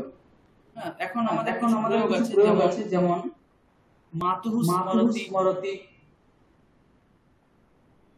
ঠিক আছে, মাতুঃ স্মরতি ইত্যাদি কিছু প্রয়োগ আছে। এখন এখানে মাতরম স্মরতি এরকম হওয়ার কথা, কিন্তু মাতুঃ স্মরতি ষষ্ঠী কি করে হচ্ছে? এখানে তো কোনো সম্বন্ধ বিশেষ হচ্ছে না। হচ্ছে কি মাতুঃ স্মরতি কোনো জন্য ভাব প্রভৃতি স্মরণ হচ্ছে না। এই জন্য ষষ্ঠীর শেষ শব্দের সম্বন্ধের একটা আলাদা পরিভাষা বলছেন কি? কর্মাদিনামপি সম্বন্ধবিবক্ষায় ষষ্ঠীয়েব। কর্ম প্রবৃত্তির যদি এই সম্বন্ধ দুই রকমের হয়, একটা সামান্য আরেকটা হচ্ছে সম্বন্ধ বিশেষ। সম্বন্ধ বিশেষের উদাহরণ আমরা দেখেছি। সম্বন্ধ সামান্য যেখানে কোনো বিশেষ প্রতীক হবে না, সেব জন্য জন উৎপাদক এরকম বিশেষ প্রতীক হবে না। সামান্য সম্বন্ধ হবে, সেখানেও ষষ্ঠী হবে। সেটা কিরকম? কর্মপ্রবৃত্তিকে কর্মকে বিভক্ত না করব। ঠিক আছে, তখন সেখানে ষষ্ঠী হবে। যেমন আগে আমরা বলছিলাম না, ওই গাম দগ্ধ এখানে গো হচ্ছে এখানে এই ইয়াচিত বলি ইয়াচতে বসুধাম। বলির এখানে অপাদান সংখ্যা হবে না কেন? ইয়াচিতাস্সান দদাতি তদা অপায়েন বিদ্যতে। তাহলে তার অপাদান সংখ্যা প্রাপ্ত নেই। অপাদান সংখ্যা সেখানে বিশেষ কোনো সংখ্যা বিশেষ প্রাপ্তই ছিল না। অপ্রাপ্তিকা অবিভক্ত আমরা বলেছিলাম। তো সেখানে কি হতো? ষষ্ঠী প্রাপ্ত হয়ে যেত। সেই ষষ্ঠী যাতে না হয় এই জন্য এই সূত্রের প্রয়োজন। অকথিত সূত্রের প্রয়োজন আমরা বলেছিলাম সেদিনে। ঠিক আছে, তো সেখানেও সম্বন্ধ সামান্য। ঠিক আছে, সম্বন্ধ সামান্য সেখানে ষষ্ঠী প্রাপ্ত হয়ে যেত। যেখানে অন্য কোনো বিভক্তি হচ্ছে না, সেখানে সম্বন্ধ সামান্য বিভক্তি করে ষষ্ঠী বিভক্তি হয়ে যাবে। যেমন মাতরম স্মরতি এখানে কর্মের মাতা হচ্ছে কর্ম বলার ইচ্ছা না করলে সম্বন্ধ সামান্য বললে মাতুঃ স্মরতি এরকম প্রয়োগ করা যেতে পারে। মাতুঃ স্মরতি বাক্যের অর্থ কি? তাহলে মাতৃ স্মরণম। এখানে কোনো সম্বন্ধ বিশেষ হচ্ছে না, সম্বন্ধ সামান্য। মাতৃ স্মরতি স্মরণম। ভজে সম্ভব চরণয়োঃ। ঠিক আছে, চরণয়োঃ এখানে ষষ্ঠী হচ্ছে। সম্ভব এখানে সেটা হচ্ছে অবয়বী ভাব সম্বন্ধে। শম্ভু নিরূপিত অবয়ব যে চরণ তার বন্দনা হচ্ছে। চরণের এখানে কর্ম চরণটা। তার এখানে সম্বন্ধ সামান্য বিভক্ততে ষষ্ঠী হয়ে গেছে। ভজে সম্ভব চরণয়োঃ ভজে। সম্ভব চরণয়োঃ ভজে। ফলৈহি তৃপ্তঃ। এখানে করণ ফলৈহি তৃপ্তঃ। করণের সম্বন্ধ সামান্য বিভক্ত করা হয়েছে। ফলানাম তৃপ্তঃ। এধো দাকস্য উপস্ফুরতে। ঠিক আছে, এখানেও এধো দাকম উপস্ফুরতে হওয়ার কথা ছিল। এখানেও কর্ম সামান্য এধো দাকস্য উপস্ফুরতে।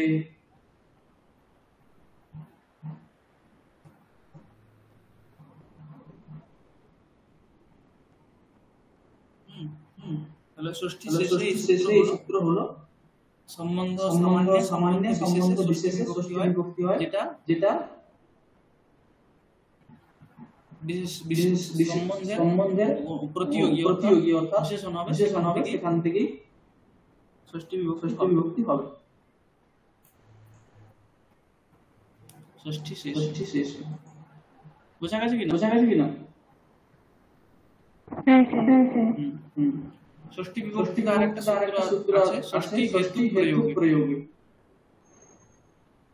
ষষ্ঠী হেতু প্রয়োগে বিশেষ কিছু নেই। হেতু প্রয়োগে ষষ্ঠী হেতু এটার অনুপত্তি এখানে আসছে। গম্যমানের অধিকার আসছে। হেতুতে তৃতীয়া প্রাপ্ত ছিল, তৃতীয়া না করে এখানে ষষ্ঠী বিভক্তি বিধান করা হচ্ছে। কখন? তো তার সূত্রার্থতে বলা আছে হেতু মানে হেতু শব্দ প্রয়োগে হেতুবাচক প্রাতিপদিকা হেতু শব্দ প্রাতিপদিকা ষষ্ঠী বিভক্তি হবে। অর্থাৎ যদি হেতু রূপ অর্থ গম্যমান হয়, কন্ডিশন কি বলা হচ্ছে? হেতু রূপ অর্থ যদি গম্যমান হয় আর বাক্যে হেতু শব্দ যদি প্রয়োগ হয়, তাহলে হেতুবাচক যেটা প্রাতিপদিক আর হেতু এই শব্দটা যে প্রাতিপদিক উভয় থেকেই ষষ্ঠী বিভক্তি হবে।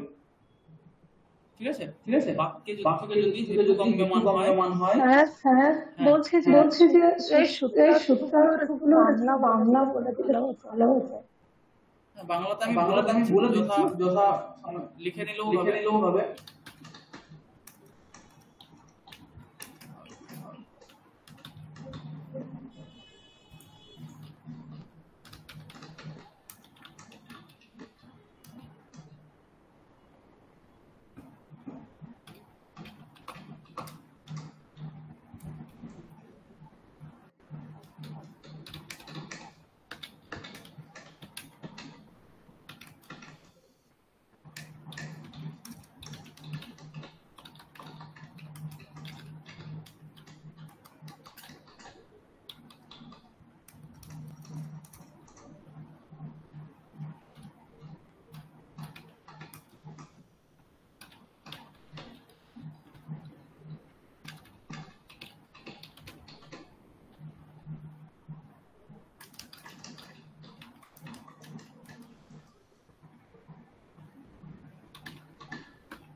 হেতু শব্দ প্রাতিপদিক আর হেতুবাচক প্রাতিপদিক এটা বুঝতে হবে। কি বলেছি যে বাক্যে হেতু রূপ অর্থ গম্যমান হতে হবে আর হেতু শব্দের প্রয়োগ হতে হবে। তাহলে হেতু শব্দের প্রয়োগ হলে হেতু শব্দ থেকে ষষ্ঠী বিভক্তি হবে আর যেটা প্রকৃত হেতু সেখান থেকে ষষ্ঠী বিভক্তি হবে। হ্যাঁ বোঝা গেছে কি না?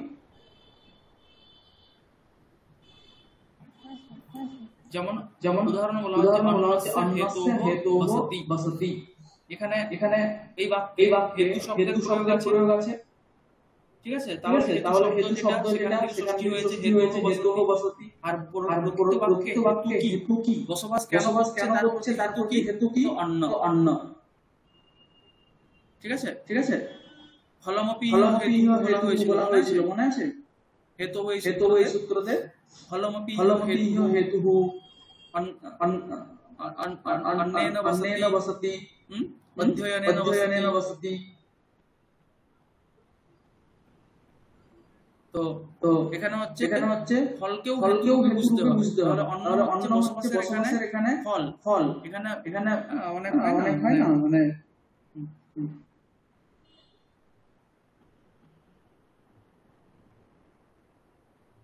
আমরা বিশেষ করে রেকর্ডিং হচ্ছে অনেক জায়গাতে কোনো কম্পিটিশন হচ্ছে বা কোনো সেমিনার হচ্ছে, যাওয়ার ইচ্ছাও নেই, কোনো কিছুই নেই, তবু আমরা ফ্রিতে হচ্ছে। ঠিক আছে? তো আগে তখন নিজে খাবার দিচ্ছি, তখন আমরা চলে যাই, করি কিনা? তো সেখানে ফল কি তো ভালো খাওয়ান হবে। হ্যাঁ তো আমরা তখন সেরকম চলে যাই সেখানে। তো সেটা হচ্ছে তাহলে ফল কি এখানে অন্য প্রভৃতি যে আর ভোজন। তো সেটা হচ্ছে হেতু আর হেতু শব্দের প্রয়োগ আছে। এই জন্য বসবাসের এখানে যেরকম বসবাসের ফল কি অন্ন, সেটাই হচ্ছে এখানে হেতু।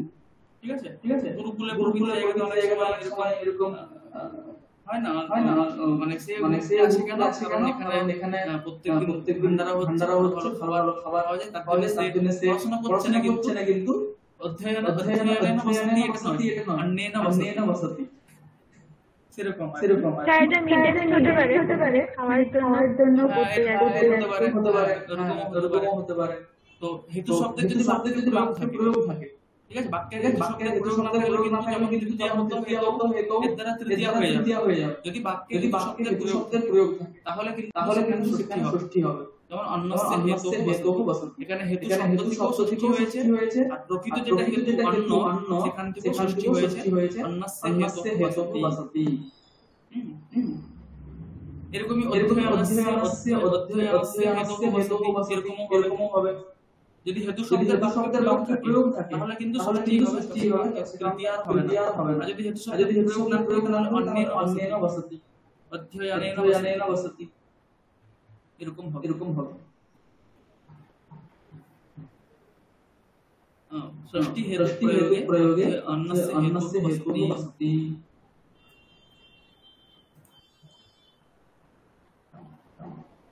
এই ষষ্ঠী হেতু প্রয়োগে এই বিষয়ে এখন আলোচনা হচ্ছে। কিভাবে প্রয়োগ হয় এগুলো অনেক সংগ্রহ করে মনে রাখতে হবে, খাতাতে আলাদাভাবে সংগ্রহ করে মনে রাখতে হবে। এখানে হেতু শব্দের প্রয়োগে বলা হয়েছে, সেখানে আরেকটা বিশেষ সূত্র আসছে, সর্বনাম্য তৃতীয়াচ, সর্বনাম্নঃ তৃতীয়া, সর্বনাম্নঃ ষষ্ঠান্ত, তৃতীয়া প্রথমান্ত চ, এটা হচ্ছে অব্যয়। এই সূত্র হেতু সূত্রটা সম্পূর্ণ হয়ে আসছে, আর ষষ্ঠী হেতু প্রয়োগে এই সূত্রটা সম্পূর্ণ হয়ে আসছে। সূত্রের অর্থ কি হবে? সর্বনাম্নঃ হেতু শব্দস্য প্রয়োগে, মানে সর্বনাম শব্দ আর হেতু শব্দের বাক্যে প্রয়োগ হয়। হেতু চ গম্যমানে, আর বাক্য থেকে যদি হেতু গম্যমান হয় তাহলে সর্বনাম প্রাতিপদিকাৎ হেতু শব্দ প্রাতিপদিকাৎ তৃতীয়া ষষ্ঠী বিভক্তিশ্চ ভবতি। তৃতীয়া বিভক্তি হবে, ষষ্ঠী বিভক্তিও হবে। বাংলাতে অর্থটা আমি লিখে দিচ্ছি।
সর্বনাম সংযোগ শব্দ ও হেতু শব্দের যদি প্রয়োগ হয়, সর্বনাম শব্দের প্রয়োগ হতে হবে, শব্দেরও প্রয়োগ হতে হবে, আর বাক্যটি অবশ্যই অর্থ গম্যমান হতে হবে। তখন সর্বনাম শব্দ থেকে হেতু শব্দ থেকে তৃতীয়া অথবা ষষ্ঠী বিভক্তি হবে। ঠিক আছে। যেমন উদাহরণ কেন হেতুনা বসতি। এখানে হেতু শব্দের বাক্য প্রয়োগ আছে আর সর্বনাম সংযোগ শব্দেরও বাক্য প্রয়োগ আছে হেতুর অর্থ গম্যমান হচ্ছে এইজন্য সর্বনাম সংযোগ আর হেতু তৃতীয়া অথবা ষষ্ঠী হবে কেন হেতু নাম বসতি অস্য হেতুঃ বসতি ঠিক আছে অস্য হেতুঃ বসতি অন্যেন হেতুনা বসতি অস্য হেতুঃ বসতি অনেন হেতুনা বসতি অস্য হেতুঃ বসতি এরকম প্রয়োগ হবে এরকম আরো তেন হেতুনা বসতি তস্য হেতুঃ বসতি ঠিক আছে সর্বনাম প্রয়োগ থাকলে তৃতীয়া হবে ষষ্ঠী তো হতোই সঙ্গে তৃতীয়াও হবে আর যদি সর্বনাম শব্দ না থাকে শুধুমাত্র হেতু শব্দ থাকে তাহলে আর হেতু বাচক শব্দ থাকে সেখানে আবার ষষ্ঠী হবে তৃতীয়া হবে না এই সূত্রে একটা বার্তিক করা হয়েছে নিমিত্ত পর্যায় প্রয়োগে সর্বাসম প্রায় দর্শনম হেতু শব্দ বলা হয়েছে হেতু শব্দ ছেড়ে দিয়ে নিমিত্ত পর্যায় বাচক যে কোনো শব্দের যদি প্রয়োগ হয় আর তার সঙ্গে সর্বনাম যদি প্রয়োগ হয় তাহলে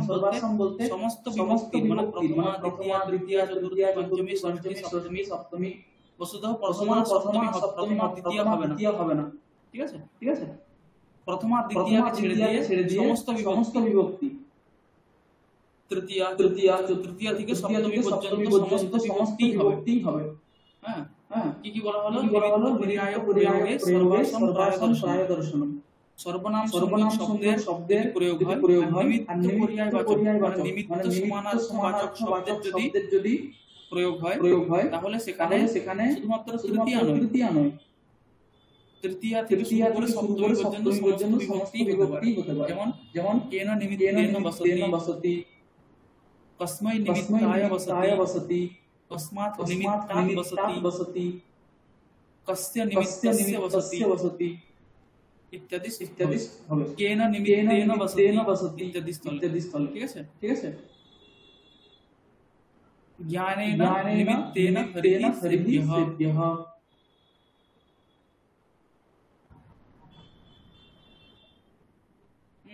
ইত্যাদি স্থলে আমরা দেখতে পাচ্ছি নিমিত্ত পর্যায় বাচক শব্দ যদি ব্যবহার করা হয় তাহলে সেখানে সমস্ত বিভক্তির প্রয়োগ হতে পারে দ্বিতীয়া প্রথমা তৃতীয়া ছাড়া ঠিক আছে কেন নিমিত্তেন কস্য নিমিত্তে ইত্যাদি উদাহরণ তো এই তিনটা নিয়মের ক্ষেত্রে যেটা একটু ভালো করে সংগ্রহ করে রাখতে হবে ভালো করে মাথায় বুঝিয়ে উদাহরণ নিজে থেকে কল্পনা করলে ভালো করে বোঝা স্পষ্ট হবে আর সর্বনাম হয়ে গেল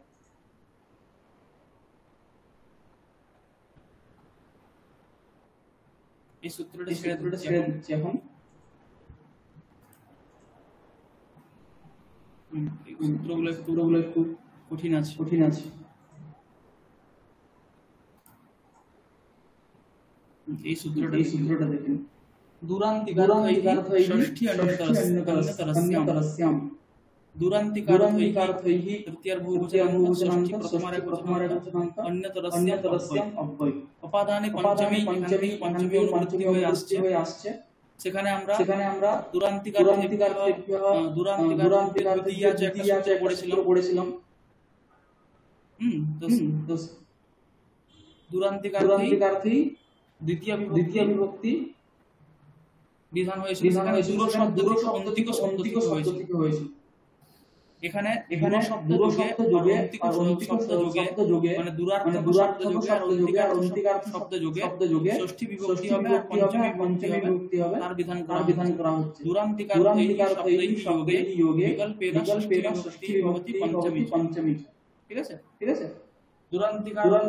দুরার্থক শব্দ যোগে আর শব্দ যোগে কি হবে ষষ্ঠী বিভক্তি হবে আর পঞ্চমীও হবে উদাহরণ বলা হচ্ছে দূরম নিকটম গ্রামাদ্বা দূরম দূরার্থক দূর শব্দ মানাচ্ছে সমীপে অন্তিকার্থ নিকট শব্দ তৎযোগে তৎযোগে গ্রামস্য এখানে গ্রামস্য ষষ্ঠী এখানে হয়েছে আর ষষ্ঠী হয়েছে আর গ্রামাদ গ্রামাদ এখানে পঞ্চমী হয়েছে। আর দূরম দূরম নিকটম এখানে এখানে দ্বিতীয় বিভক্তি দ্বিতীয় বিভক্তি আছে। দূরম দূরম নিকটম নিকটম গ্রামস্য গ্রামস্য গ্রামাদ বা। গ্রামাদ বা। ঠিক আছে? ঠিক আছে?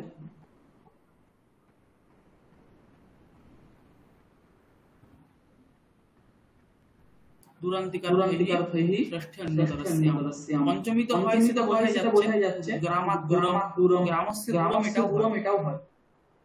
পঞ্চমী তো আমরা ব্যবহার করি। গ্রামাদ সমীপে, গ্রামস্য সমীপে এটাও করি। এই সূত্রের দ্বারাই গ্রামস্য সমীপে এখানে ষষ্ঠীকার হচ্ছে। তো দুরান্তিকারথৈঃ ষষ্ঠ্যন্তরস্যাম। গ্রামাদ সমীপে এটাও হয়, গ্রামস্য সমীপে এটাও হয়। গ্রামস্য দূরম, গ্রামাদ দূরম। দুরান্তিকারথৈঃ ষষ্ঠ্যন্তরস্যাম। আচ্ছা, এটাও থাক। ঠিক আছে, অতটা পর্যন্ত বাকি সূত্রগুলো পরের দিনে পড়ানো হবে।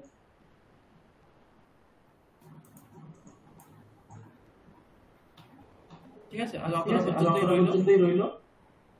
আমি স্টাডি ম্যাটেরিয়াল অতটা পর্যন্ত দিচ্ছি। ঠিক আছে। আজ এখানে শুভরাত্রি। শুভরাত্রি। সোমবারে আবার ক্লাস। স্যার বলছি আগের ক্লাসের অডিওটা আপলোড হয়েছে কিনা আমি জানি না। আশা করছি হয়নি। ওই যে ইউটিউব যে চ্যানেল আছে প্রাইভেট করা আছে কি? হ্যাঁ স্যার।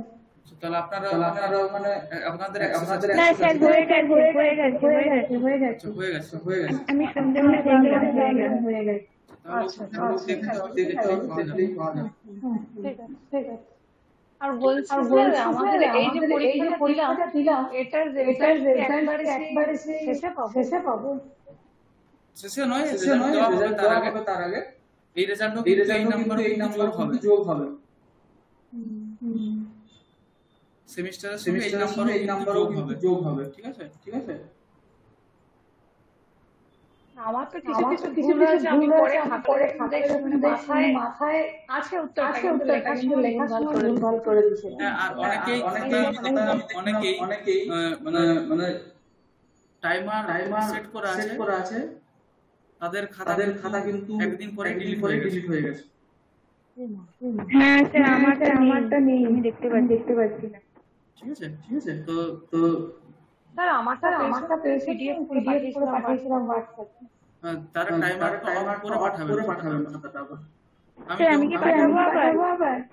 যখন আমি চেক করব আমি বলে দেবো যে নবন সময় খাতাটা রাখবেন না, যেটা পিডিএফ করে দিয়েছেন সেটা যেন নিজের কাছে থাকে। হ্যাঁ, পিডিএফটা আছে। হ্যাঁ, ওটা আমি চাইলে পাঠাতে পারেন সেরকম ভাবে রাখা। ঠিক আছে। তাহলে আজ এখানেই রাখছি। হ্যাঁ স্যার।